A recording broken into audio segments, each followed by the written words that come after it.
गणेशोत्सवानिमित्त धुळे शहरातील बाजारपेठ सजली। रस्त्यालगत गणेश मूर्तीसह पूजा साहित्य आणि शोभेच्या वस्तूंची विक्री। देवपुरातील प्रस्तावित उन्नत मार्गाची आमदार फारुकशाह यांनी अधिकाऱ्यांसमवेत केली पाहणी।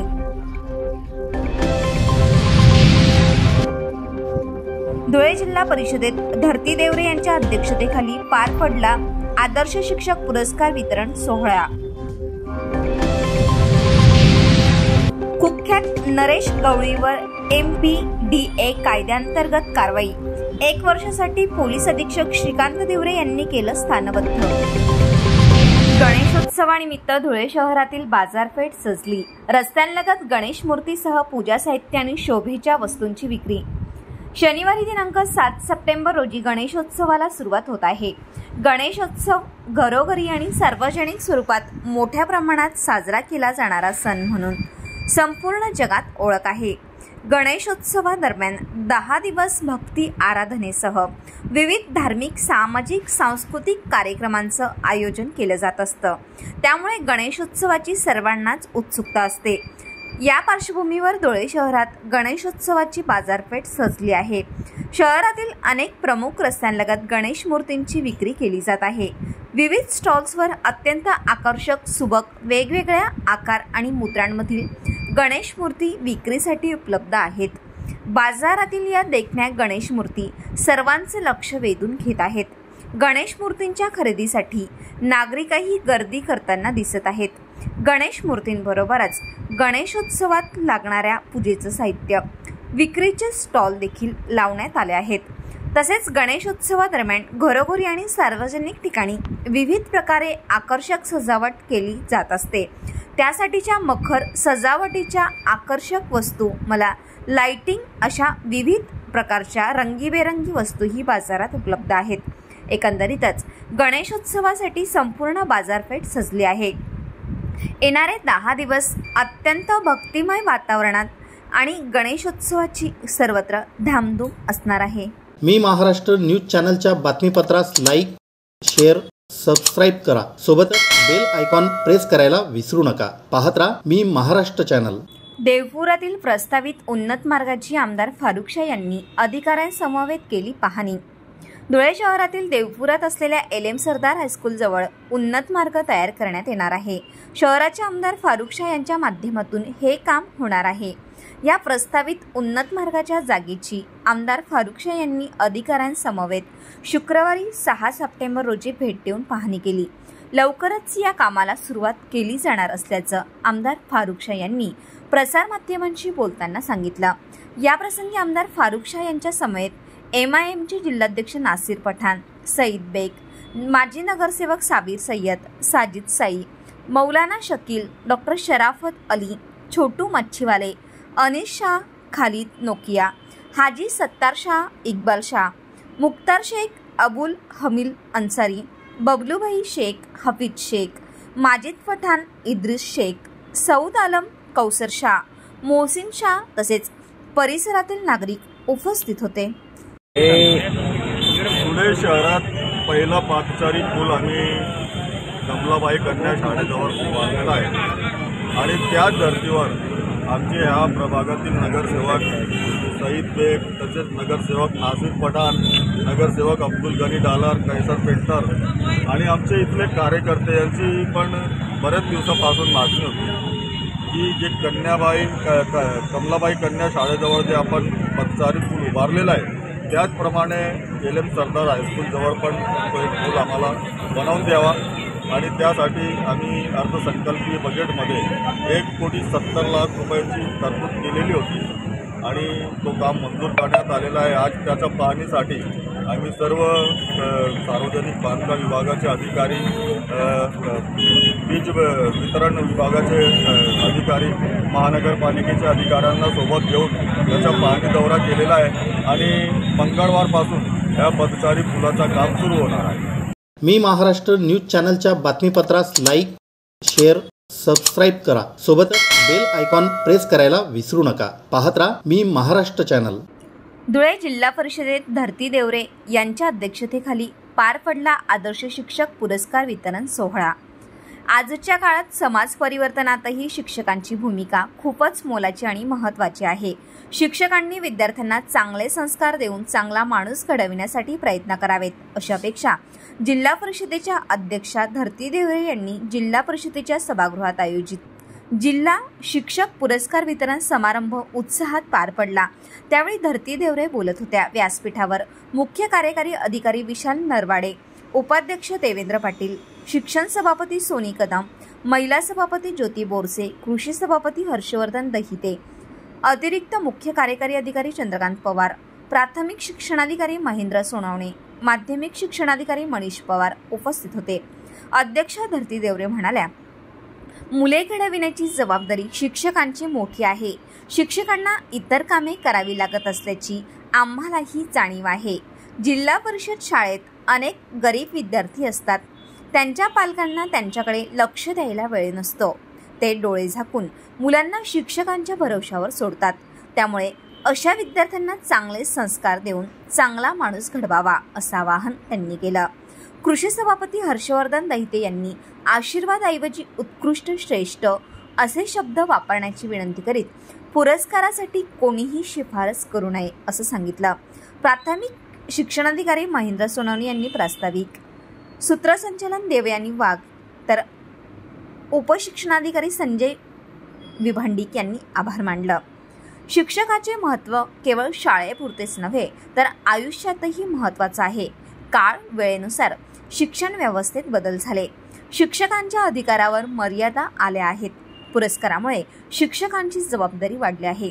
परंतु 3000 पैकी केवळ 9च प्रस्ताव आले. पुढील वर्षी ती संख्या वाढली पाहिजे, असे मुख्य कार्यकारी अधिकारी विशाल नरवाडे यांनी सांगितलं. या कार्यक्रमास जिल्ह्यातील 4ही तालुक्यातील प्रत्येकी एका शिक्षकाला आदर्श शिक्षक पुरस्कार देऊन सन्मानित करण्यात आलं. धुळे तालुका रुक्मा महारू पाटील, जिल्हा परिषद शाळा गोताणे साक्री तालुका, श्रीकांत दिलीप अहिरे, जिल्हा परिषद शाळा डांग शिरवाडे शिंदखेडा तालुका, नरेंद्र श्रीराम पाटील, जिल्हा परिषद शाळा जुनियाची आणि शिरपूर तालुक्यातून प्रतिभा रमेश बारी, जिल्हा परिषद शाळा अर्थे खुर्द यांना सन्मानित केलं गेलं. पासून बघतो आहे की आपण शिक्षकांना एक गुरुची स्थान दिली आहे, एक गुरुचा दर्जा दिला आहे शिक्षकांना.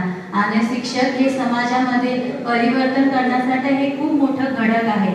जरी एक डॉक्टर चुकलं तरी एक पेशंट त्याची भोगत असतो. जरी एक इंजिनियरकडून चूक झाली तर एकाच बिल्डिंग कोसळली जाते. जर एक ड्रायव्हरकडून चूक झाली तर एकाच अपघात होतो. परंतु जर शिक्षक चुकला तर तो विद्यार्थी आणि विद्यार्थ्यांचा पूर्ण परिवार जिवंत असताना त्यांना पूर्ण परिवाराला खूप प्रत्येक अडचणीत असताना खूप भोगावं लागतं. त्याच्यामुळे शिक्षकांकडे खूप मोठी जबाबदारी आहे. आणि आज आपण बघतोय आजचे जे जनरेशन आहे ते खूप वेगळं आहे. त्यांना शॉर्टकट पाहिजे, त्यांना सगळं लवकर पाहिजे, त्यांना मेहनत नको. परंतु आज मी सगळ्या शिक्षकांना सांगू इच्छिते की जसं एक मातीचा गोळा, कुंभार त्या मातीच्या गोळाला जसं शेप देतो, एक चांगली प्रकृती तयार करतो, त्याच्याच प्रमाणे आपण जर आपल्या विद्यार्थ्यांना चांगले संस्कार दिले आणि चांगला चांगलं नागरिक जर तुम्ही त्यांना करून घेतलं तर एक खूप मोठी तुम्ही चांगलं काम शिक्षकामार्फत करू शकता आहे. आणि सगळे विद्यार्थ्यांना तुम्ही सगळे विद्यार्थ्यांना प्रत्येक स्टेपला त्यांच्या जीवनात जे जे घडतं त्यांना जे अचिव्हमेंट त्यांना लागते ते तुम्ही त्यांना करू देता. त्याबद्दल मी तुमचं मनापासून कौतुक करते आणि अभिनंदन सुद्धा करते. आज शिक्षकांना फक्त शाळेत मुलांना फक्त पुस्तक ज्ञान नाही तर बरेचसे बाकी काम तरी असतात ते आम्ही खरंच समजून घेतो. तरी तुम्ही चांगल्या मुलांना शिक्षक द्या आणि हेच एक्सपेक्ट आम्ही तुमच्याकडून करतो आहे. आणि आपण जे विद्यार्थी शाळेत येतात ते खूप गरीब परिवारामधून येतात. त्यांच्या आई वडिलांकडे वेळ नसतो त्या मुलांच्या. शिक्षक ते तुम्ही काय अभ्यास घेताय, काय करताय ते पूर्ण जबाबदारी घेऊन डोळे बंद करून तुमच्याकडे पाठवतात. तर माझी आपल्या सर्वांच्या शिक्षकांकडे विनंती आहे की आपण त्यांना चांगलं ज्ञान द्या आणि पुढे पाठवा. आणि आज विद्यार्थी जे काय अचिव्हमेंट करतात, आज इथे बसलेला जे काही पदाधिकारी आहे, आपण सर्व आपल्या सर्वांच्या जीवनामध्ये शिक्षकांनी खूप मोठं योगदान दिलं आहे. सर्वप्रथम शिक्षक दिनाच्या सर्व शिक्षकांना आणि शिक्षण क्षेत्राशी निगडीत असलेल्या सर्वांना शिक्षक दिनाच्या मनापासून फार फार शुभेच्छा. आणि सुरुवातीलाच जे राज्यस्तरीय आहेत 2 नावं आहेत त्या दोघांनाही आपल्या सदनातर्फे शुभेच्छा आणि 4 विजेते आणि 4 उत्तेजनार्थ अशा सर्वांना, त्यांच्या कुटुंबांना आमच्यातर्फे पुनश्च एकदा अभिनंदन आणि त्यांचे विशेष अभिनंदन. मला वाटतं या सभागृहामध्ये आपण जे बसलेलो आहोत ते वेगवेगळ्या क्षेत्रातले आहेत. मान्य पदाधिकारी असतील, अधिकारी असतील, कर्मचारी असतील, शिक्षक असतील. या सर्वांमध्ये एक बाब कॉमन आहे, ती म्हणजे शालेय जीवन आणि शालेय जीवनामध्ये लाभलेले शिक्षक. आणि प्रत्येक जण आपापल्या आयुष्यात घडलेला आहे, त्याच्यामागे दडलेले आहेत ते कोणतरी एक शिक्षक. मला आठवतं, मी स्वतः बुलढाणा जिल्ह्यातला एक छोट्याशा गावातला आहे. जिल्हा परिषद शाळेमध्ये 4थ्या वर्गामध्ये शिकलेलो आहे. जिल्हा परिषद शाळेनंतर जवाहर नवोदय विद्यालयासाठी तयारी करून घेणारे 5व्या वर्गाचे शिक्षक असतील, नवोदयमध्ये शिकवणारे शिक्षक असतील, त्यानंतर 11वी-12वीला लातूरला शिकवणारे असतील, किंवा ग्रॅज्युएशनला शिकवणारे असतील, किंवा IASच्या परीक्षेसाठी शिकवणारे शिक्षक असतील. याच्यातले एक जरी योग्य व्यक्ती नसती मिळाली, शक्यतो आज मी इथे नसतो. सांगायचा अर्थ असा की आपल्या सगळ्यांच्या जीवनामध्ये शिक्षकांचं महत्त्व किती अतुल्य आहे हे याच्यावरून दिसून येतं. मी महाराष्ट्र न्यूज चॅनलच्या बातमीपत्रास लाईक, शेअर, सबस्क्राईब करा. सोबतच बेल आयकॉन प्रेस करायला विसरू नका. पाहत राहा मी महाराष्ट्र चॅनल. कुख्यात नरेश गवळीवर MPDA कायद्याअंतर्गत कारवाई. 1 वर्षासाठी पोलीस अधीक्षक श्रीकांत दिवरे यांनी केलं स्थानबद्ध. खुनाचा प्रयत्न, जबरी चोरी, विनयभंग, दंगा, लूटमार, खंडणी, वसुली आणि ब्लॅकमेल यासह अन्य गंभीर गुन्हे करणारा कुख्यात गुन्हेगार नरेश कांतीलाल गवळी यादव वय वर्ष 28 याच्या विरुद्ध MPDA कायद्याअंतर्गत कारवाई करण्यात आली असून त्याला 1 वर्षासाठी नाशिक येथील मध्यवर्ती कारागृहात स्थानबद्ध करण्यात आला आहे. धुळे जिल्ह्यातील गुन्हेगारांविरुद्ध झालेली ही दुसरी कारवाई असून या कारवाईमुळे संघटित गुन्हेगारी करणाऱ्यांमध्ये खळबळ उडाली आहे. सार्वजनिक कायदा सुव्यवस्थेला बाधा पोचेल असे कृत्य करण्यापासून प्रतिबंध करण्यासाठी महाराष्ट्र झोपट्टीदादा, हातभट्टीवाले, द्रव्यविषयक गुन्हेगारी, धोकादायक व्यक्ती व दृकश्राव्य कलाकृतींचे विनापरवाना प्रदर्शन करणाऱ्या व्यक्ती, वाळू तस्कर आणि अत्यावश्यक वस्तूंचा काळाबाजार करणाऱ्या व्यक्तींविरुद्ध कठोर कारवाई करण्याची तरतूद करण्यात आली आहे. या MPDA अंतर्गत होणाऱ्या कारवाईत गुन्हेगारांना स्थानबद्ध करण्याचे आदेश देण्यात येतात. अशीच कारवाई कुख्यात गुन्हेगार नरेंद्र कांतीलाल गवळी यादव, राहणार मारुती मंदिराच्या पाठीमागे, नगाववारी, चौफुली, देवपूर, धुळे यांच्या विरुद्ध देवपूर पोलिसांनी केली आहे. नरेंद्र गवळी विरुद्ध देवपूर, पश्चिम देवपूर व चाळीसगाव रोड पोलीस ठाण्यात खुनाचा प्रयत्न, जबरी चोरी, विनयभंग, दंगा, लूटमार, खंडणी, वसुली आणि ब्लॅकमेल करणे अशा स्वरूपाचे वेगवेगळे 10 गुन्हे दाखल झाले आहेत. याशिवाय 5 वेळा त्याच्यावर प्रतिबंधात्मक कारवाई करण्यात आली आहे. नरेंद्र गवळी यास 2 वेळा धुळे, नंदुरबार, जळगाव व नाशिक जिल्ह्यातून हद्दपारही करण्यात आलं होतं. या कठोर कारवाया झाल्यानंतरही गवळी याच्या वर्तणुकीत कुठलीही सुधारणा होत नसल्याने त्याच्याकडून सामान्य लोकांच्या जीविताला धोका होण्याची शक्यता गृहीत धरून पोलिसांनी त्याला स्थानबद्ध करण्याची कारवाई केली आहे. नरेंद्र गवळी याने एका ज्येष्ठ नागरिकाचे घर हडप केल्याने त्याच्या विरुद्ध देवपूर पोलीस ठाण्याचे प्रभारी अधिकारी धनंजय पाटील व त्याच्या सहकाऱ्यांनी 4 मे 2024 रोजी त्याला स्थानबद्ध करण्याच्या कारवाईला सुरुवात केली. या संदर्भात सहाय्यक पोलीस अधीक्षक ऋषिकेश रेड्डी यांना प्रस्ताव देण्यात आला होता. हा प्रस्ताव पुढे अप्पर पोलीस अधीक्षक किशोर काळे यांच्यातर्फे पोलीस अधीक्षक श्रीकांत दिवरे यांना सादर करण्यात आला. यानंतर दिवरे यांनी हा प्रस्ताव मंजुरीसाठी जिल्हाधिकारी जितेंद्र पापळकर यांच्याकडे सादर केला आणि नरेंद्र गवळी या कुख्यात गुन्हेगाराला MPDA कायद्याअंतर्गत स्थानबद्ध करण्याचे आदेश जिल्हा प्रशासनातर्फे देण्यात आले. त्याची रवानगी नाशिक मध्यवर्ती कारागृहात करण्यात आली असून या कारागृहात तो आता 1 वर्षासाठी स्थानबद्ध असेल. गेल्या 5 ते 6 वर्षांपासून नरेंद्र गवळी याची गुन्हेगारी चालूच होती. त्याने गुन्हेगारांची टोळी तयार करून देवपूर परिसरात प्रचंड दहशत निर्माण केली होती. गेल्या वर्षीही धुळे जिल्ह्यात अशीच एक कारवाई करण्यात आली आहे. यामुळे धुळे जिल्ह्यातील कुख्यात गुंड घाबरले असून त्यांच्यात खळबळ निर्माण झाली आहे.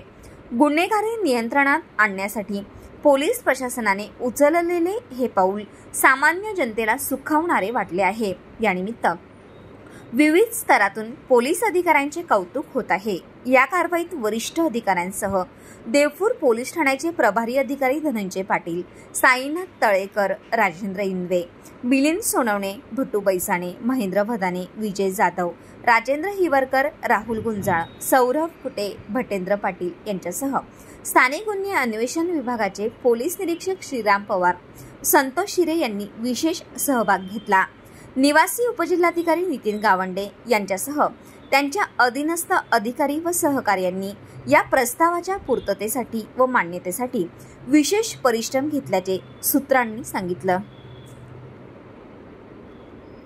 देवपूर परिसरातील कुख्यात गुन्हेगार नरेश कांतीलाल गवळी (यादव) याला काल आपण MPDA म्हणजेच महाराष्ट्र झोपडपट्टी हातभट्टी औषधी द्रव्य गुन्हेगार व धोकादायक व्यक्ती अधिनियम 1981 याच्यानुसार आपण माननीय कलेक्टर साहेबांकडे एक प्रपोजल पाठवलं होतं. त्या प्रपोजलच्या अनुषंगाने त्यांना 1 वर्षासाठी आता आपण स्थानबद्ध केलेलं आहे आणि त्याची रवानगी आपण नाशिक जेल येथे काल रात्री केलेली आहे. नरेश कांतीलाल गवळी याच्यावर एकूण 11 गुन्हे दाखल आहेत आणि ते सगळे अतिशय गंभीर स्वरूपाचे गुन्हे आहेत. त्याच्यामध्ये अटेम्प्ट टू मर्डर, रॉबरी, डेकॉयटी 324, 326 असे गंभीर स्वरूपाचे एकूण 11 गुन्हे त्याच्यावर दाखल आहेत. त्याचप्रमाणे एकूण 8 ठिकाणी आपण त्याच्यावर अतिशय सिरियस प्रिव्हेंटिव्ह ॲक्शन अशी देखील आपण घेतलेली होती.